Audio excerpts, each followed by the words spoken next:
couldn't get the hang of it somehow. The farmer looked at Lucy and he murmured with a frown, well, now you just hang on tightly, gal, and she'll jump up and down. Oh, gather in buttons, put 'em in a pot. He was witty, he was clever, he was inventive, he was a pioneer. To make herself more beautiful, she thought she'd bathe in milk. She said, I'll have a bath full to her milkman, Jackie Wilk. He said, you want it pasteurized before I pour it in.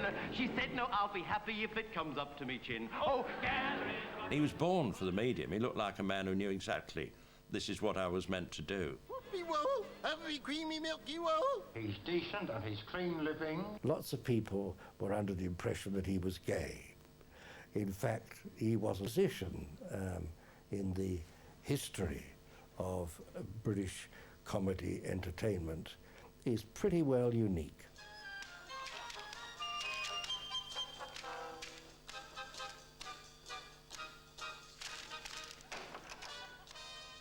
Benny Hill's television career spanned 35 years.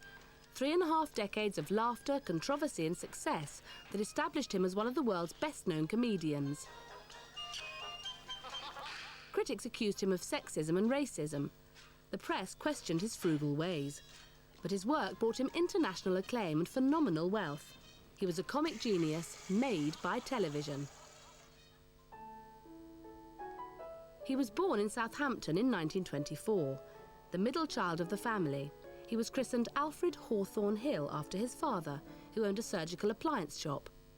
Although it sold trusses and various dubious appliances, it mostly sold condoms.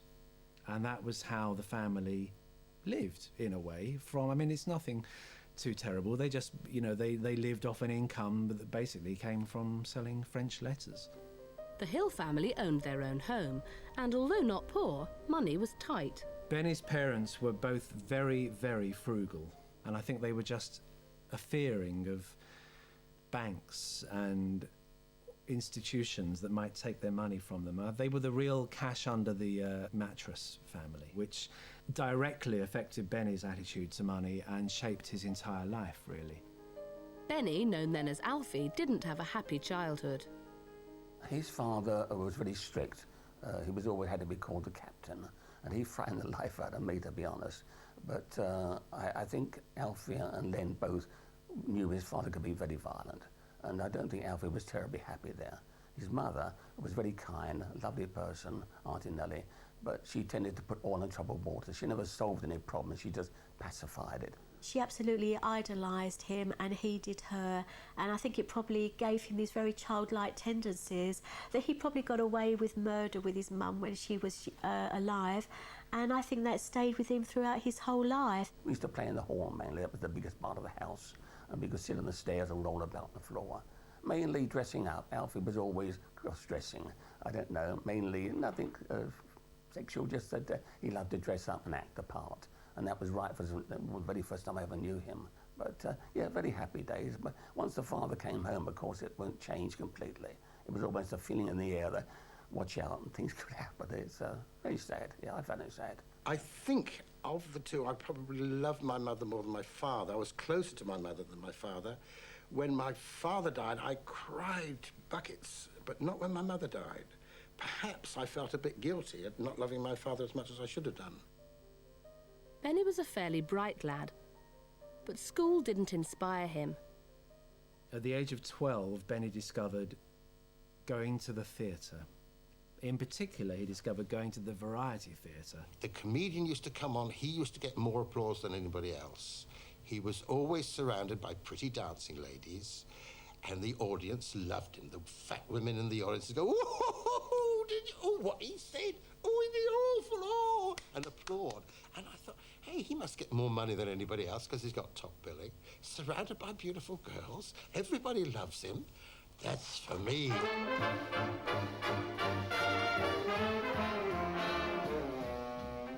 Dreams are all very well, but his father insisted he got a proper job. At first, he worked in Woolworths in nearby Eastleigh, but he hated it. Then he took on a milk round, and in his spare time joined a local concert party. Although he performed on stage at Eastleigh Town Hall, he knew that ultimately London's Theatreland was the only place to go. He put himself on the train at Southampton, and arrived at Waterloo with his suitcase, with his few meagre possessions, £20 in his pocket, and set off like Dick Whittington to find fame and fortune. But Benny's career was short-lived.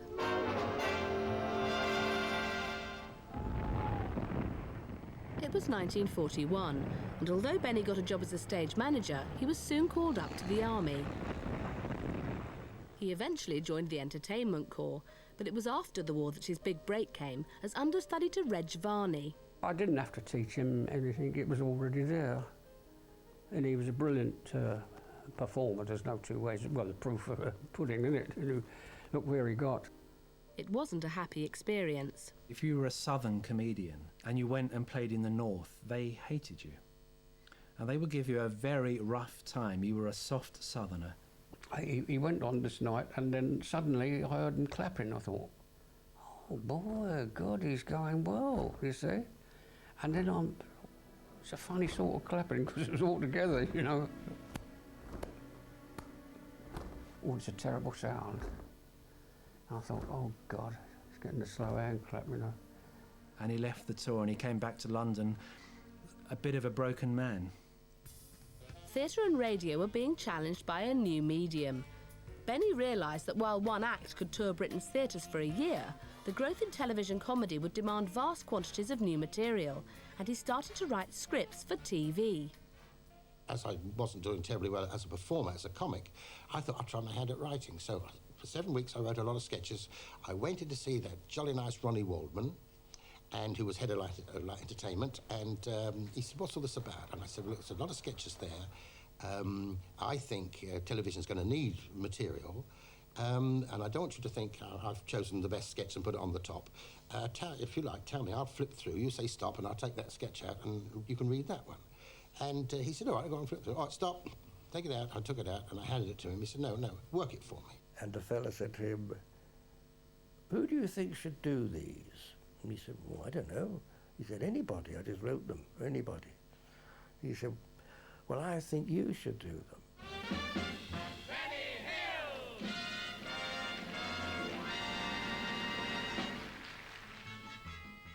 And so Benny's TV career was launched, and the Benny Hill Show soon became a regular BBC event.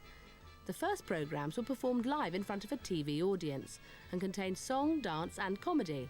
In other words, variety. He was so popular that in 1954, Benny was voted TV Personality of the Year. It was quite the most remarkable thing, because it was only about 3 years after he'd been chucked off stage at Sunderland, when basically the man said, you've got a rotten act.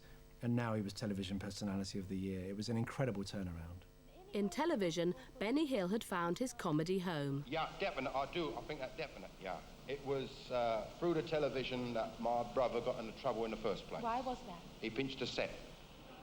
The older comedians had had so many years doing stage work, they found it harder to adapt, obviously. But the Benny Hills and people and the Eric and Ernies, they knew less is better when you're in front of a camera. Tingle's Television, the best in the West.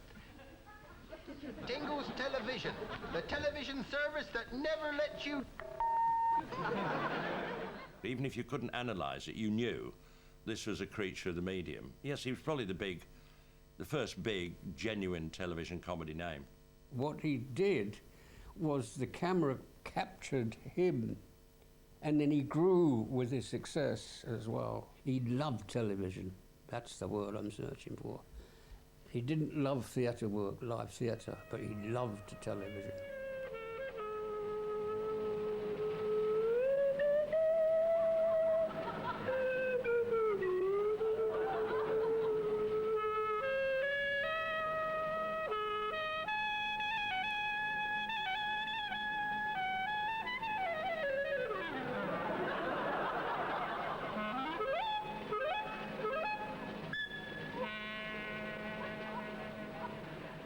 Other comedians who were big in the TV era to begin with had made their name on the radio or on stage, but Benny was not really a success in either sphere. But he was very big on television, and so he became known as the first comedian to be made by television. Please don't blame our doggy, it's not his fault at all. Someone left a wet umbrella standing in the hall. He always got the best value out of anything we wrote. He was a great performer. And if you gave him some good material, he really did get the utmost out of it. All leading washing machine manufacturers recommend Buzz. Yes. No matter what your washing machine, Buzz is the right soap powder for you. Buzz is right behind. No, I didn't know she was going to... It was very clever the way he built the shows up, because although there were sketches, there was some dancing and there was some singing and a bit of solo stuff for him. That was the pattern of every show. But within that pattern, which might seem constricting, he was able to inject infinite variety. A very good example of Benny's inventiveness on the BBC in his early days is a spoof he did of Jukebox Jury.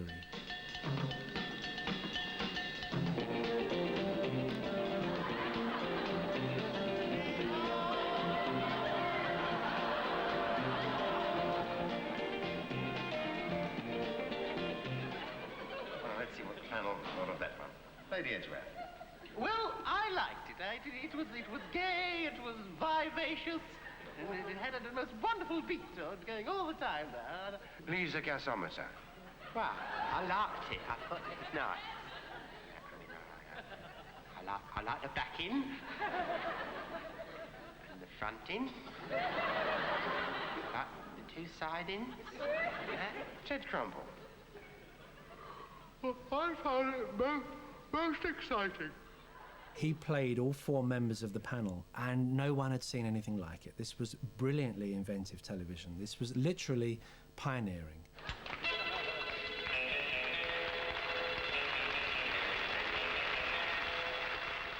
I mean, it completely flummoxed viewers at home. How could one man be on screen 4 times at the same time? Completely normal today, where we're used to every trick in the book. But in those days, 40 years ago, that was very special.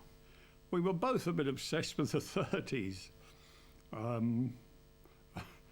We used to always try and do sort of send-ups of 1930s films, you know, where everybody spoke terribly well. It's me, Rudy. Rudy, come in, Rudy. Hi, but it's good to see you again after all these years. Oh, Mitzi, I've missed you so. Do you like my little home? It's charming. There's a lovely view from this window. Rudy, what's come over you? I've never seen you like this before. I'm sorry. When you told me about Dick, everything went black. There, is that better? Much better. Perhaps I'd better leave. No, don't go, Rudy. It's raining outside. Is it? It's not, you know. Just look out there. Benny took TV by storm, but he wanted to move away from sketches and more into sitcom. In the early 60s, he persuaded the BBC to commission a series of half-hour comedies. The first one was Portrait of a Bridegroom, which was really inspired by Japanese film Rashomon, where everybody gives a different account of a murder, I think. And this was a different account of a wedding. You know, Angela, there comes a time in every man's life when he gets terribly bored with being a bachelor. Yes, Mervyn? Angela, would you consider... Yes, Mervyn? Do you think you could consent to be my... I want you by me, lovely violet. Oh, go away! Angela, don't speak to... Benny played 4 interpretations of The Groom. Wealthy romantic. Now then, what is it? Immature adolescent. Dirty old man. And rag and bone man. How about a little kiss then, eh? Oh, no, Mervyn, darling, really not in front of Mumsy. Well, I mean, after all, we are engaged, aren't we? Are you? Oh, I should hope so. After what happened last Saturday night in the woodshed, eh? And it was quite successful, but it never really took on with the public. I don't know why. Unlike The Benny Hill Show, which was the highest rating programme, regularly attracting over 15 million viewers. Benny was a star, but he needed new challenges. He gave great value, Benny. You know, in one sketch you might see a whole day's work. And the BBC were always prepared to give him that license because they knew that he was an award winner. You know, he was someone that belonged on the BBC. And it was a tremendous shock for the BBC when he upped and went to ITV. They could not understand it at all.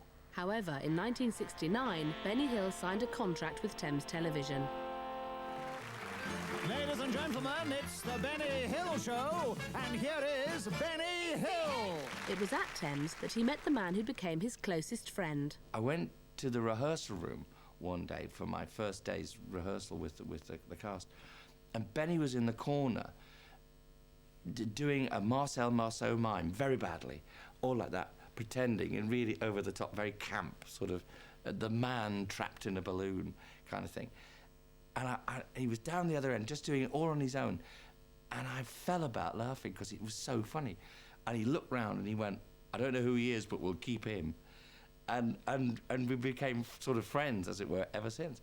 I think Benny's favourite character was probably Fred Scuttle, who was one of his very original ones. Hello, viewers. What was the answer? I didn't realise. Yeah. Oh, Fred believed everything he did was right. Absolutely everything. And of course he wasn't. He was an idiot. Thank you, Dame Edith. That was delightful. You and Sir Michael go and have a coffee. Benny's ingenious use of television trickery continually amazed his colleagues. Hello, viewers. I had no idea we was on, sir. I saw Ben do something. It was one of the most magical afternoons in my life. We'd all done the filming in the morning, and we'd been to the canteen and have something to eat. And I popped back to see what time the call was in the next morning, and Ben was in a clown costume.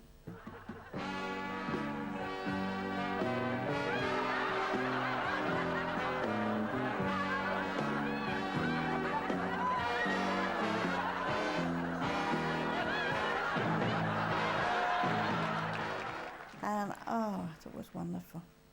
Best thing I've ever seen him do. Benny's musical talent came to the fore in 1971, when a song based on his early daydreams as a milkman went to #1 in the charts. They wanted him on Top of the Pops. And he said, no. He said, I'm too old to be on. Be happy if it comes up to me chest, and that tickled old Ernie. You know, I just love all that kind of, that voice that Benny used to do.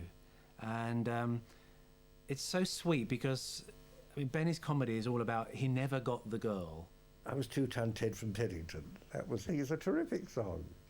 It tickled me. And people still like to hear it. It's a quintessential Benny Hill, really. But at the same time, he's really on top of it. You know, it's like it's all done in 2.5 minutes, and it's inventive. It's good, you know. I think it's a very... It was a ratings winner for Thames, but when it was repackaged and sold firstly to America and then worldwide, Benny Hill became an international star. Benny Hill became a huge star in America without trying. And he just sort of... It just happened to him. He didn't even want to be a star in America. He didn't even want to sign the contract. You didn't have to even understand them. I think some of the times nobody, and I couldn't understand the language, but visually his comedy was there. And that helped them internationally, and it's helped them in the States. Suddenly, in comes these millions of pounds that he didn't ask for and certainly didn't need. Benny didn't believe it. He believed the checks that started coming through the door, which were enormous, and so did the artists, because they were getting repeat fees and things. And then it became ludicrous because he couldn't go anywhere. And when Benny and I went to America, it was ludicrous. I mean, he was mobbed in the streets. He was mobbed in New York, in a restaurant. They all stood up and cheered. And in France, he couldn't walk up the street because people would just go raving mad. It mattered not to Benny how much he had in the bank. It was almost an embarrassment to him. What could he possibly do with all that money? And the really sad thing is that the answer was nothing. Despite his immense wealth, he rented a modest flat in Teddington, a short walk from the studios.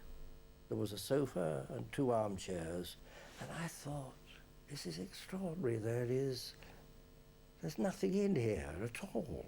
There was an old-fashioned radiogram and a television set and these 3 pieces of furniture and nothing else. Benny was never a homely person. The home didn't mean anything to him at all.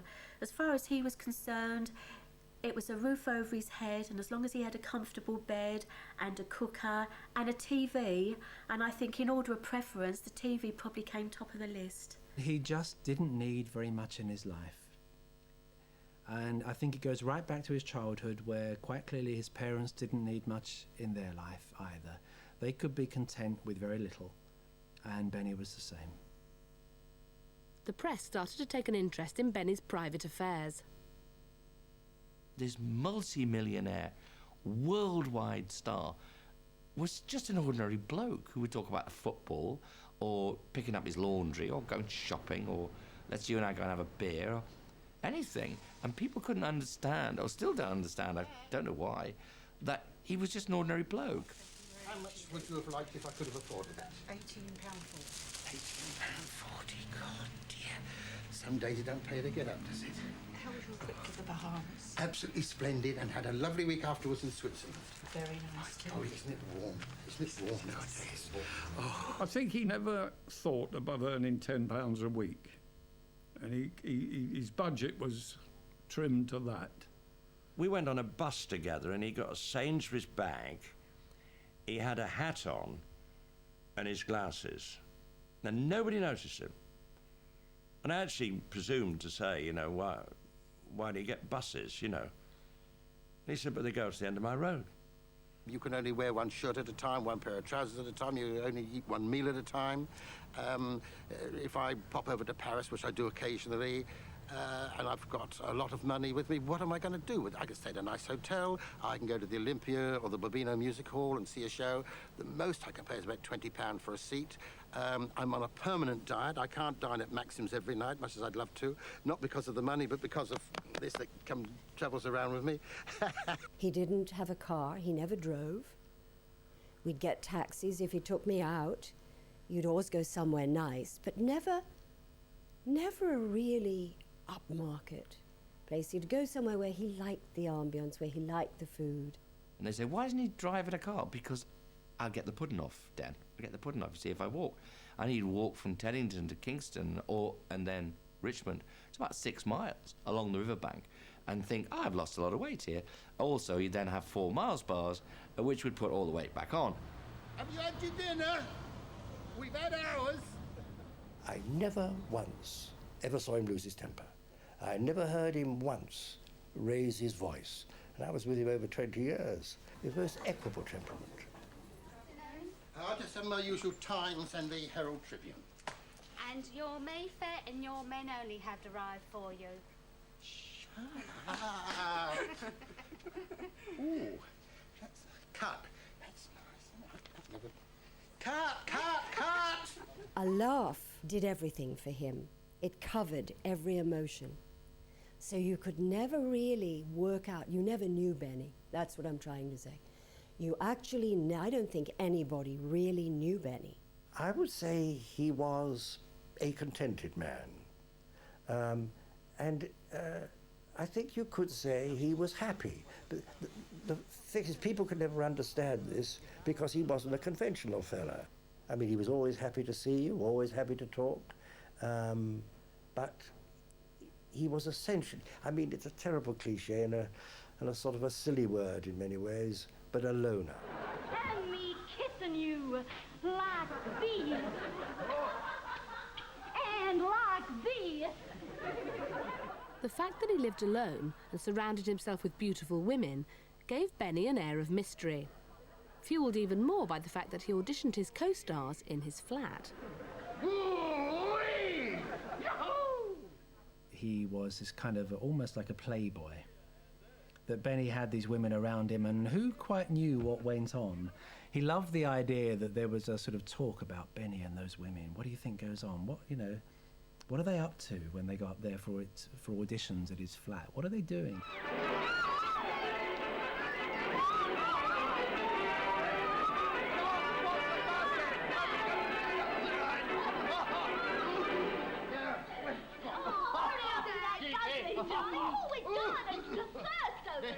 what I mean. Oh, this is the last bottle. That 20 gallons you got through since last Thursday. The only way he would meet ladies would be through the show, which of course he did. And then he would then date them separately and take them to lunch, always to lunch, and then back for champagne and whatever. And because he had to watch telly in the evening, you see.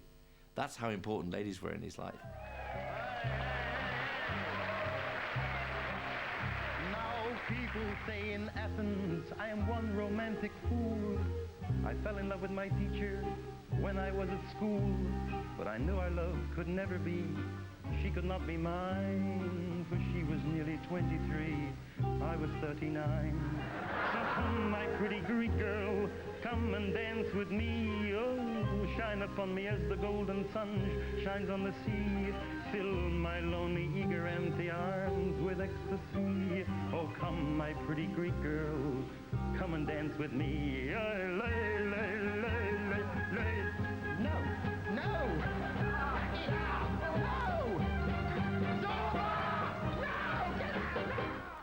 He kept his private life private, and that's probably why there's so much speculation about it now.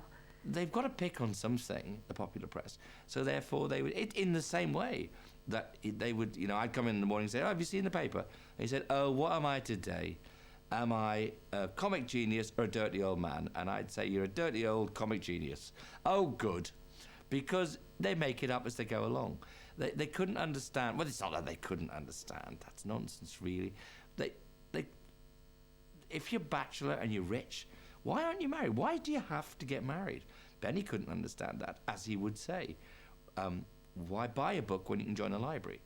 Because he got into drag, dressed up as a woman a lot, lots of people were under the impression that he was gay. In fact, he wasn't at all gay. Well, he actually loved, more than anything, being surrounded by women, beautiful women. I don't know where that came from, actually. I really don't know where that came from. He used to laugh about it, actually, but I mean, I know a lot of gay people. I'm usually pretty quick at picking that sort of thing up, and I really, no, I don't believe it. Just turn the old light off there, innit? Done to me. Oh, Here, what sorry are you about that. turning off the light for? Well, on account of the wrestling. Oh, but there won't be no wrestling on the telly tonight. I know, but there will be on the sofa tonight. The way as I understood it, by and large, it was perfectly straightforward. I mean, he loved women, but he didn't want one, you know, one of his own. In fact, it wasn't so much that he didn't want one. Although he apparently enjoyed his bachelor lifestyle, he did ask at least one woman to marry him. I always knew that he was fond of me. And then one day I do remember, and this has come up, actually at his flat in Queensgate, where he did sort of ask me to marry him. I don't know what I said, but obviously I was sort of saying no, but not really knowing whether he was sincere or not, whether this was a real thing, because always on his face was this little tiny smile, and he had this little tiny smile ready to break into, and of course the minute he knew I was saying no, it became a funny thing, and it became. And so then I was again thrown into this thing of, well, he didn't really mean that, did he? You know, and so we laughed about it. Arthur was shattered. Life without Edwina was unthinkable. He decided to end it all.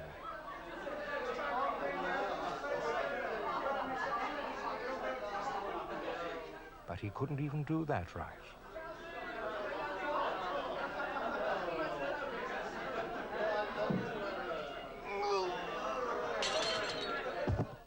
With no prospect of a family of his own, he found solace with the families of his friends and colleagues.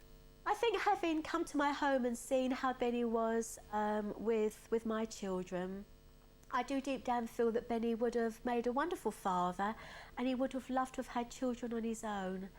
my situation suited him because he could come to my home, he could be a family man, he could play with the kids, he could have all the kids' outings, but then he could love and leave us. He could go away and he could then become Benny Hill, the man on his own. I remember when Adam was about 4, he was at a playgroup in Esher, and Benny had come to stay for 2 or 3 days, and he said to Adam, "What would you like to do tomorrow, Adam?" And he said, "I'd like you to come down to playgroup and meet my teachers." And I said, "Oh, don't be silly, Adam, Uncle Benny doesn't want to do that." The next morning we got up and Benny was all dressed up in his suit. I said, "What are you doing up?" He said, "I'm coming to playgroup." So off we went down to playgroup, and the teachers, their faces, he was doing the business to the teachers and roughing the kids and going, you know, doing the whole Benny Hill thing, and they seemed to know who he was, the children, even though they were so young. I mean, amazing really, isn't it? He was great. I couldn't believe that he did it. He was free to do whatever he wanted to do, but then he had a substitute family that he could go out, take out for days when it suited him. The man they called a loner was never short of places to stay, and when he did visit, he really made himself at home. You do whatever you want. You're my guest, I'll let you do whatever you want. You can lay in the morning, the kids can bring you a cup of coffee and some biscuits. Oh, I'll have biscuits. Well, he had a whole packet of biscuits on a plate in his bedroom, and that was his breakfast. He's this little boy coming out. He was childlike, like dunking his biscuits and, "Oh, this is nice," and then I'll get up, "What's on telly?" And, "Oh, have you got a beer?" And he'd have the beers lined up by the side of the chair and eating bags of crisps, popcorn, sweets. He'd rather eat that than have a meal. In fact, when I actually gave him a meal, he couldn't eat it. It was too much for him. He said, "I'm not used to eating big meals," because I'd dish proper dinners on a full-size dinner plate. And he'd look and he'd say, "Oh, you give me a big dinner. I can't eat all that," because he'd be stuffing his face with sweets and rubbish. But it's all childlike, isn't it? It's like a little boy saying, "I can't eat my dinner, Mummy, because I've just eaten a bag of sweets." "Little heart, would you like to come for lunch?" "Oh, right, Benny, that'd be lovely, thank you."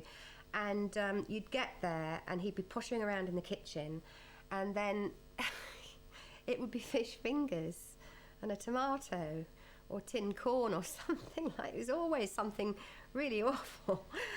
I mean, he'd take you out for dinner, don't get me wrong. It wasn't being mean or anything. It's just that that's the sort of thing he could cook. And then he'd put on old movies like Laurel and Hardy, and Charlie Chaplin was a favourite. And we'd sit and watch old movies, and he'd have tears rolling down his face from watching, you know, because you know how moving some of the Chaplin movies were. He'd be in tears. You know, it would really, really upset him. I've never loved anyone else. You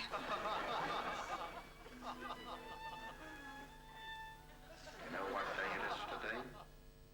Benny was not into designer labels or anything at all. That meant nothing to him. As far as Benny was concerned, if he could get a bargain, that actually made him happy. It was not the fact that he couldn't afford to, it was just the fact that he thought, "Oh, just because I've got the money to buy doesn't mean that I'm going to feel any better or any happier by wearing a more expensive shirt or expensive trousers than wearing cheaper ones." He would have a beautiful suit, and he'd wear the top half of one suit and the bottom half of the other one. And I'd say, "You look ludicrous. You've got brown and green. It doesn't work." And he'd say, do you know how much this suit costs? I said, "No, yeah, but in one hit, it doesn't work, Ben." And because he was the worst dresser in the world. He had the same pair of brown shoes that he wore. If you watch the shows carefully, you'll see he's got these brown shoes on, no matter who's playing.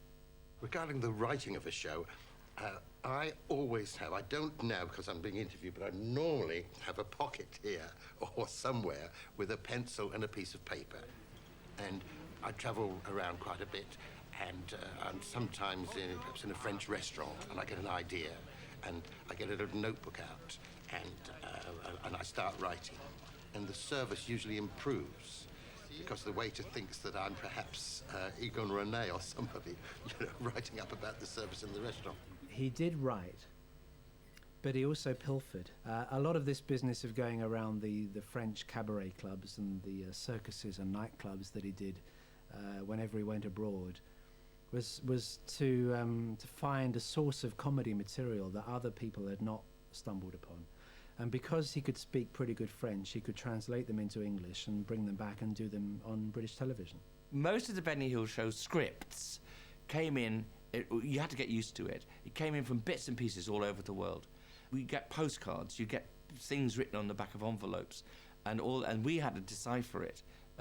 And me, I say me, but the PAs usually. Then when he came home from his summer off, we would then put it into some kind of order, and he himself would give you the exact order of what to shoot and how the first show should look.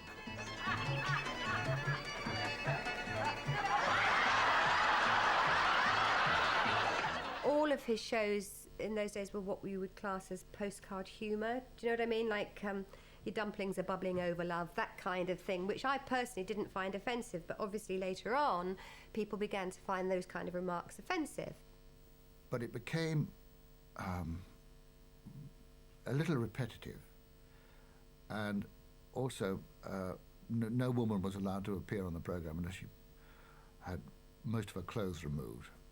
And it just kind of got out of date and out of fashion.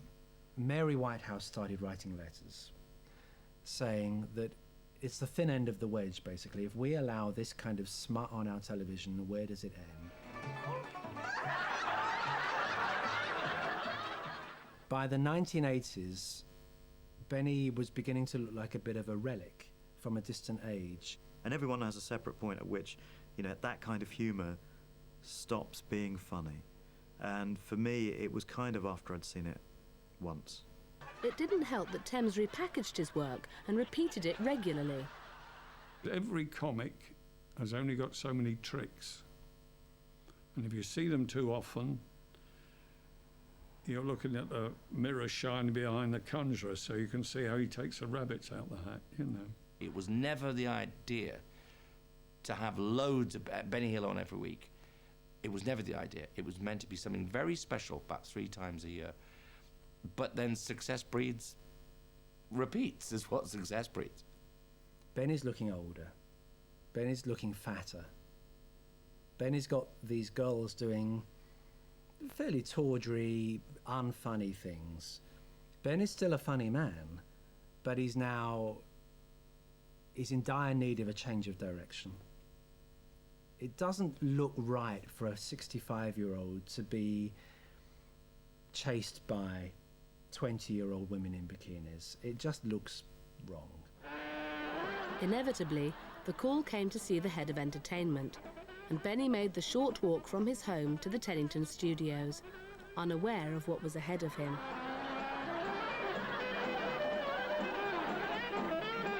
And I really got quite a surprise.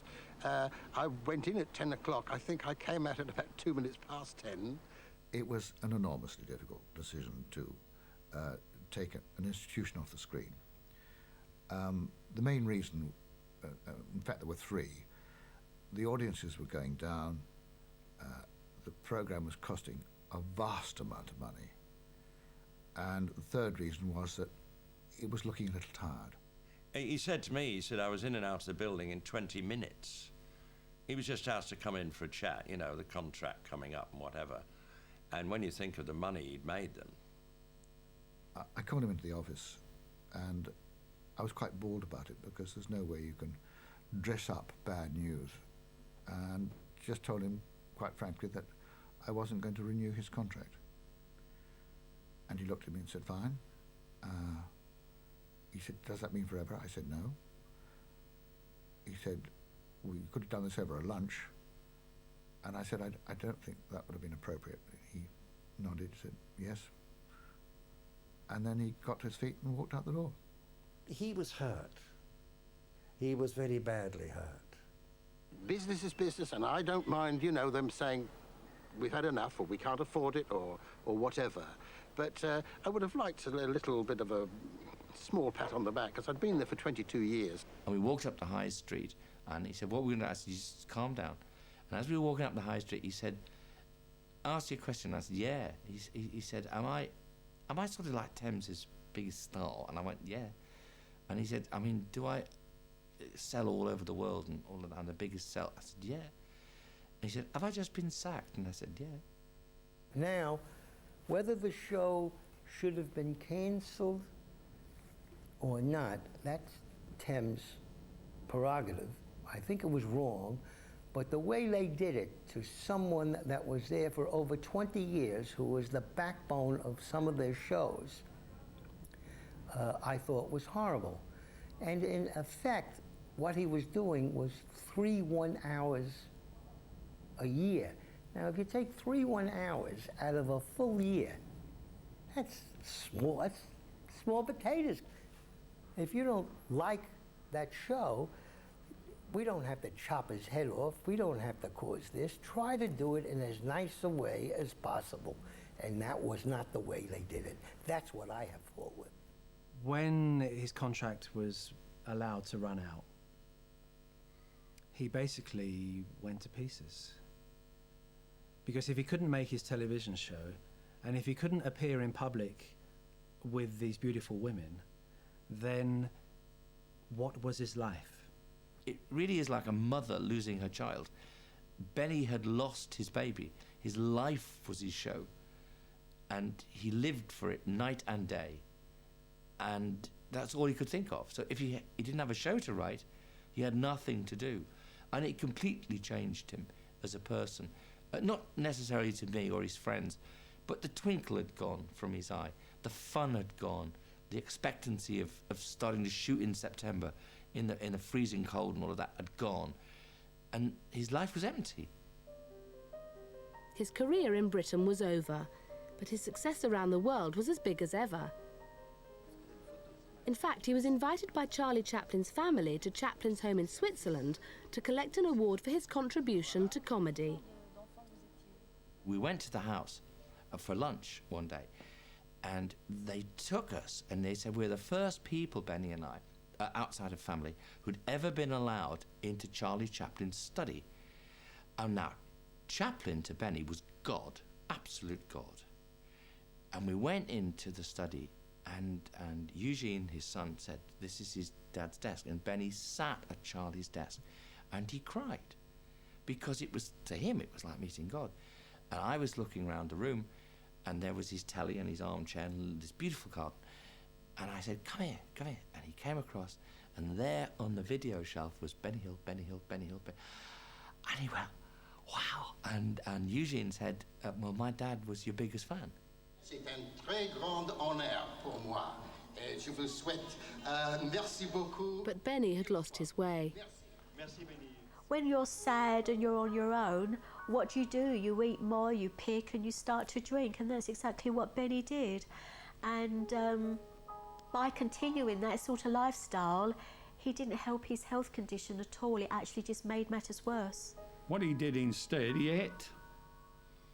And he really ate himself to death because he did nothing but eat. He started having heart trouble within less than 3 years after last working for Thames Television. He had his first heart attack. It was really no coincidence. I think if he had had the motivation to keep himself in trim and to keep healthy, then he wouldn't have allowed that to happen.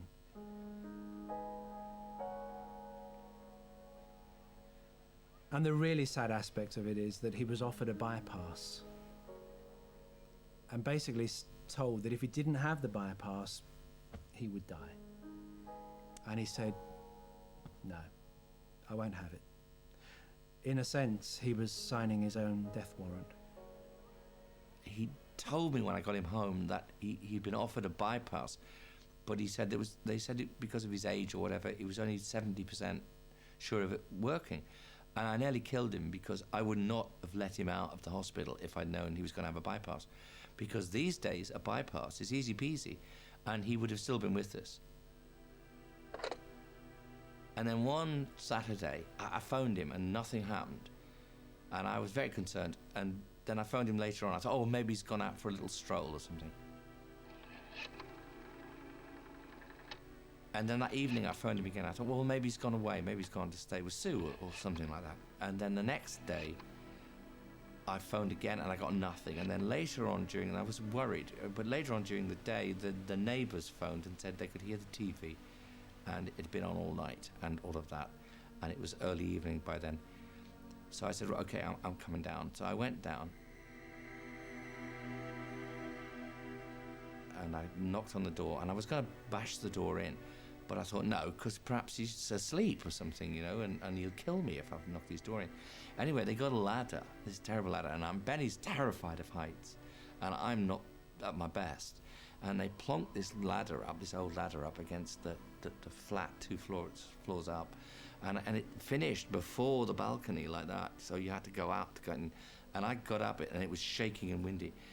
And I remember looking down at them, and I said, if he's died on me, I'll kill him, which he would have liked. And I climbed over the balcony, and there he was, on his couch, with the telly blaring away, and he was dead.